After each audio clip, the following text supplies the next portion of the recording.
Welcome to Godly Dragon Reviews and Apologetics. You know, with all these new video game movies coming out one by one, I'll be finding myself talking about video games a lot. So today I'm going to talk about a video game called Angry Birds. Angry Birds is a video game created by Rovio Entertainment that was originally released on the iPhone in 2009. The object of the game is to use a slingshot to propel birds into structures in order to crush the green pigs that stole their eggs. And each bird has their own special abilities. Over the years, many spin-off games were released, and it was ported to other smartphone devices and to consoles and PCs. And it is one of the most successful smartphone games ever made. And the Angry Birds franchise in general is one of the best-selling video game franchises. At such a cheap price and with such fun and addicting gameplay, it's not surprising. I loved playing Angry Birds myself back when I was in high school. So the subject of today's review is, you guessed it, the Angry Birds movie. When I heard that there was going to be an Angry Birds movie coming out, I got a little excited. It actually looked like a high-quality film with good actors in it. It seemed to have effort put into it, and it looked like they tried to make something big out of a simple little game. This is going to be awesome, I thought. But in the end, what did I think? Well, let's go over the basic story.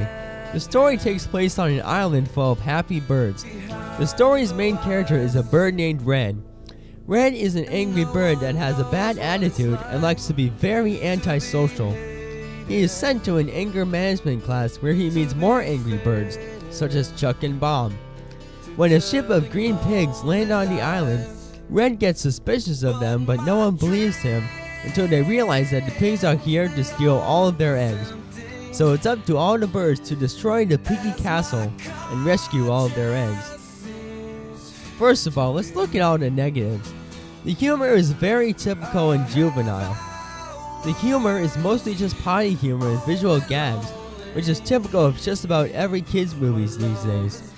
There isn't any traditional swearing, but the swearing in this movie actually comes pretty close, with words like flocking and phrases like that blows. Do you hear how wrong that sounds? And how flocking sounds so close to the F word? It comes so close. But now that that's out of the way, let's talk about what worked. There are actually some good morals that we can learn from this movie. It shows the importance of saving the weak and helpless, and that there is a time and place for anger. Red deals with the anger and sorrow of being an orphan in a world of families, and channels his anger into positive things, such as leadership, courage, and being willing to sacrifice for the good of the nest. Overall, I give this movie a 2.5 out of 5 stars. The humor and the near cussing may not be appropriate, but it makes up for that in morals. But quality-wise, don't expect anything Pixar quality. It's mostly good for people who are fans of Angry Birds, and families that have kids who love Angry Birds. Otherwise, if you're not an Angry Birds fan, then it's nothing special.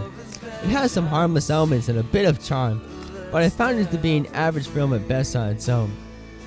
If you're looking for a little fun and charming flick for your kids that like Angry Birds, then it might be worth seeing at least once.